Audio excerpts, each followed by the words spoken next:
What's up, YouTube? Welcome back for another NFL offseason recap video. Today we got the NFC West. Yes, the NFC West. So, NFC West, not really. We got the Cardinals. So, it's a pretty good division. Consists of teams like 49ers coming off a Super Bowl loss, unfortunately. Rams, which has exceeded expectations last year for most people and played pretty well last year.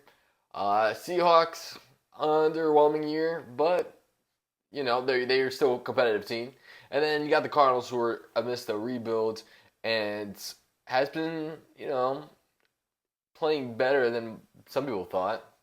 Some people didn't even think they were gonna win a game, and they won a few. They didn't even get the first overall pick, so good on the Cardinals, I guess. I mean, they still ended up with good talent, but whatever. Let's get started. We'll be starting off with the 49ers. Like I mentioned earlier, coming off a Super Bowl loss against the Kansas City Chiefs. And this team, they lost not any crucial player, not yet anyways. The biggest name they probably lost is probably Chase Young. They lost Chase Young, Arik Armstead, and Sterling Farrell, and Javon Kinlaw. So they lost some depth to that D-line, yeah. But no major starter besides Chase Young. And with all those, they also lost Sam Darnold. And, there's rumors going around that either Debo or Ayuk is going to get traded. So we don't know which one, but it seems pretty likely one of them are going to get traded before the season starts. So that's going to be an interesting storyline to follow throughout the offseason, the rest of the offseason. Just taking a quick look at the roster. They needed the D-line depth. They lost a lot of depth in that position. But the major players are still there. Looking at that defense, it's still nasty. You still got Javon Hargraves. You got Nick Bosa. You got Dre Greenlaw, who unfortunately got hurt in between plays, which was crazy. Fred Warner, arguably one of the best inside linebackers in the league right now. And they strengthened the linebacker core by adding Devondre Campbell. Secondary, still pretty good. And just looking at the offense, it's still pretty good. So I'm trying to, before we get into each position group, we'll go and cover who they added. So for the 49ers, their key additions to this team, Yetur Gross-Matos, Leonard Floyd, two edge rushers adding to the depth, trying to replace Chase Young. They added some more depth in that secondary by adding Chase Lucas. I also mentioned Devondre Campbell. They drafted Ricky Parcell and Renardo Green. So, taking Ricky Parcell early in the first round, also, it kind of backs up the rumors of either Debo or Ayuk getting traded. Rumors are going around that Ayuk wants $30 million per year. That's a hefty price tag for a receiver, but he's a good receiver. He's arguably the best receiver on that team. Debo is arguably the better overall, more versatile player. But yeah, I mean, if they lose one of those two, you got a rookie coming in, Rick Parcell. They still have Jawan Jennings. It won't hurt too bad, I wouldn't think. But just looking at the depth chart real quick, they got Brock Purdy still leading the way. And this team is still stacked with weapons. They still have Christian McCaffrey, running back who can play receiver. They still have, they're going to lose either Debo or Ayuk, but they still have Jawan Jennings, that I mentioned earlier, and Ricky Parcell. So they added some depth to this team. George Kittle's still there. The defense, D-line, still nasty. Looks like Malik Collins is going to be taking the place of Javon Kinlaw. Leonard Floyd is the listed starter right now to replace Chase Young. And the linebacker group boosted with Campbell. Secondary, not much change there, so it's pretty consistent there. So this 49ers team is setting themselves up nicely for another Super Bowl run. The Super Bowl window is still open, but for how much longer, who knows?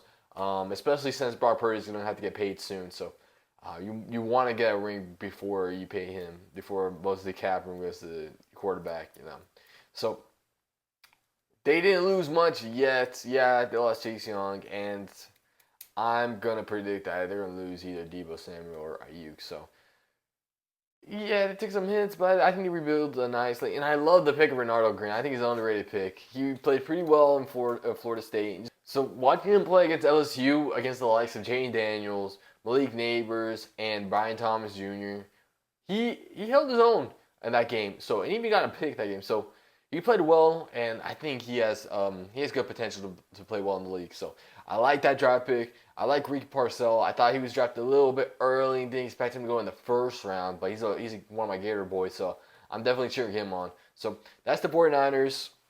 They kind of just maintains, but if you're as good as they are right now, you can just maintain. Moving on, you got the Rams. Now the Rams, okay, they took a big hit. They lost Aaron Donald, the best defensive lineman in NFL history. But after that, they didn't lose much more. Coleman Shelton, Jordan Fuller, and Carson Wentz. Like they didn't lose much there, but still, yeah, they didn't lose much. But last year was a good year for them. I thought they played better than expected. That offense took off.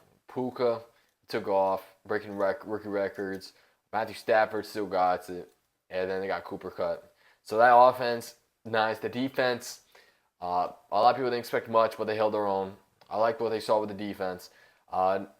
Just taking a quick look at who they added. They added Jonah Jackson to beef up that O-line. Darius Williams, he's back on the team after a stint with the Jaguars. He played well in the Jaguars, so I like that pick. Boost the secondary. They also added Cameron Curl to boost that secondary. A pretty solid young safety out of Washington. I like how he plays, so I'm very interested in how he does on the Rams. He might even progress to be an even better safety. So look out for Cameron Curl. Jimmy G, he got added to the team. He's going to be a solid backup quarterback for this team.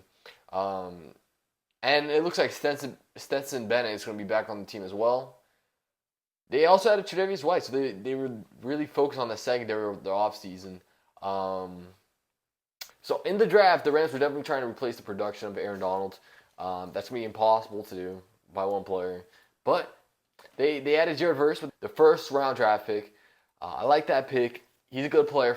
He played well at FSU. They paired him up with his teammate in FSU with Braden Frisk, the defensive tackle. So I like that. I think that's going to be a fun pair to watch. I think they already have the chem. I think they're going to play well. I hope they develop. I like both these players. Very high on them. So I think they definitely boosted up that defense. They also added Blake Corum. Definitely it's going to be a good fit for the running back room. They also added Cameron Kitchen, a safety. So I think this offseason was mainly defensive focused. I mean, you might as well, because that offense is already solid as it is. You still got Matthew Stafford. He's getting older, but he still got it. Kyron Williams played well, came out of nowhere. Not really, but he played well. I think he played. Did he break out this? I don't know. But they still have Kyron Williams, and it's going to be backed up by Blake Corum, it looks like. Receiving options, they still have Cooper Kupp, Puka, one of the best wide receiver pairs in the league right now. They added DeMarcus Robinson. He's a fast option. They still have Tutu Atwell. They still have Tyler Higgins in the tight end. They added Jonah Jackson to beef up that O-line. That O-line definitely needs some work. Might still need a little work. We'll see how they play, but I think they'll be good enough to protect Matthew Stafford. Nothing to be too much of a problem. But this defense, I think they held their own last year, and they only boosted us. So I think this team, watch out for the Rams. It's going to be a sneaky team. Definitely going to win some. That secondary, I know they have Tre'Davious White. I know he's been dealing with the injuries the last few years. He still got it. He still got talent. He played well, but he had a ton of serious injuries. What was it? A torn Achilles, torn ACL. So I don't think he's gonna be the same corner, but I mean, you hope you still get production from him. So in the back end for the safeties, you got Cameron Curl, and then I know they drafted Cameron Kitchen, but they had Russ Yeast listed as the starter. I think Kitchens, he was the number one safety for most of the draft season. Fell pretty hard during the draft, and he's from Miami, or he played in Miami. I think he got talent, man. I think he can develop and probably be an impact player for that secondary. And then their cornerback one, I think it's definitely going to be Darius Williams for sure. Played well in Jacksonville. It's an older cornerback room there. So to be honest, I don't even know what to think of the defense yet. I think the defense is honest. Well, maybe the defense last year surpassed expectation as a result of Raheem Morris, but now he's gone. They got a new defensive coordinator. I think his defense might need a little time to gel together and start, to. I think they're going to take some time to play well. So we'll see. That offense it can definitely carry. So watch out for this Rams team. Moving on, we got the Seahawks. We're going to start off with who they lost. They lost some talent. They lost Will Disley. They lost their offensive lineman, Damian Lewis. Jordan Brooks, that's a big loss. They lost Drew Lock, who I thought had a chance to take Geno Smith's job this year potentially, but no, they didn't re-sign him. They lost Bobby Wagner, older linebacker, Devin Bush, and they lost both their starting safeties, Jamal Adams and Quandre Diggs. So, yeah, they lost a few of the starters there. But take a look at who they added. They added George Fant to boost up that O-line. I mean, not the greatest offensive lineman, but I guess that's depth. But you got Jerome Baker, a linebacker out of Miami. He plays well. He's a fast linebacker. So Miami and Seattle pretty much swapped linebackers. Funny enough, they also added Lakin Tomlinson, more depth in the offensive line. Laviska Shenault, depth of that receiving room. I think they traded for Sam Howell. That was an interesting move. And then they drafted Byron Murphy.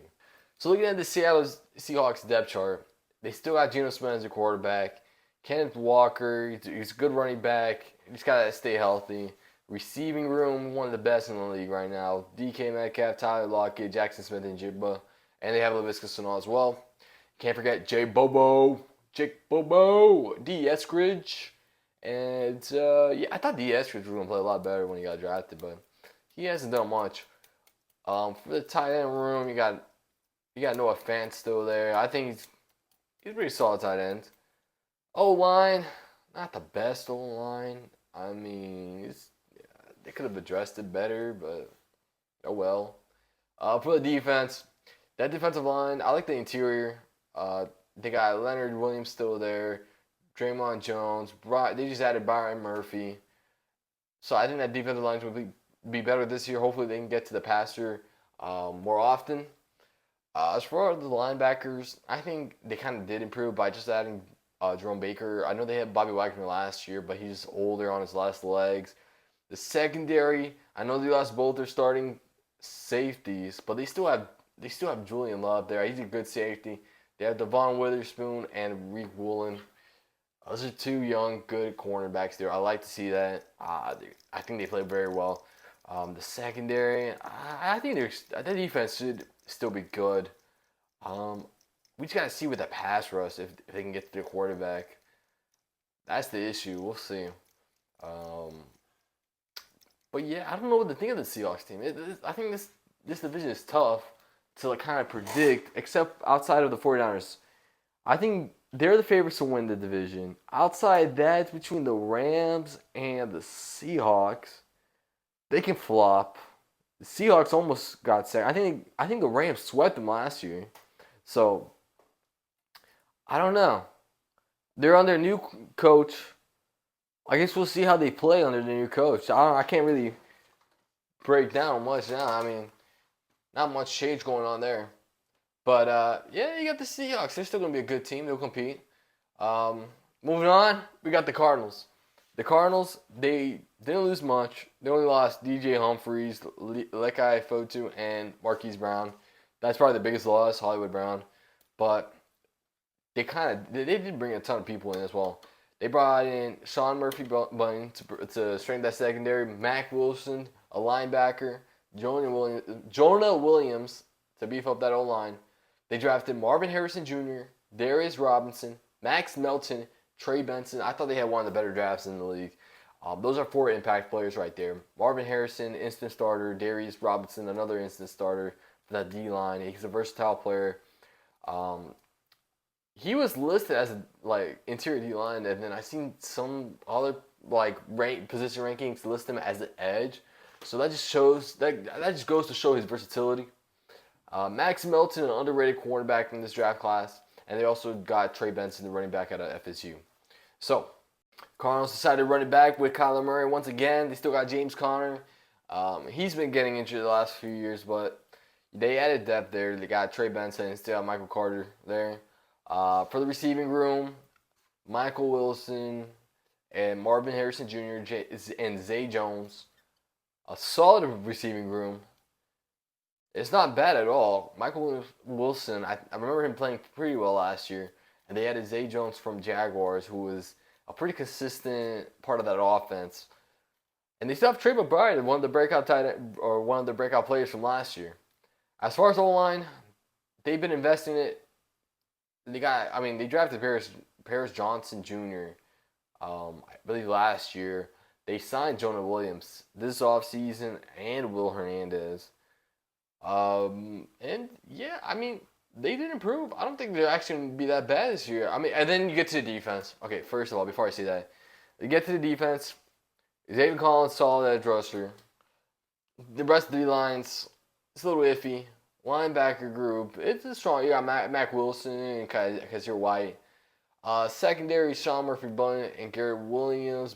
You still got Budda Baker and Jalen Thompson. I don't know how to feel about this defense either. I got to see it before I make a judgment or prediction on it. So I'm not really going to make a prediction. I'm just going to... Yeah, what helps the secondary is they drafted Max Melton. I think he's going to be an impact starter early on in the season. And as well as adding Darius Robinson to that D-line. It's going to boost up that D-line as well. So they're making the right moves to improve the team. It's just a matter of if I know Kyler Murray got injured last year earlier on. If Kyler Murray can step up, I know he's a good quarterback. He's mobile. He's good on his legs. The passing, he can be a little bit more consistent, I want to say, but either way, I think this team is not going to be one of the worst. They can honestly be competing with the Rams and the Seahawks as well. They might even surprise some people. I like the coach. I think he's going to be putting in a solid culture in there.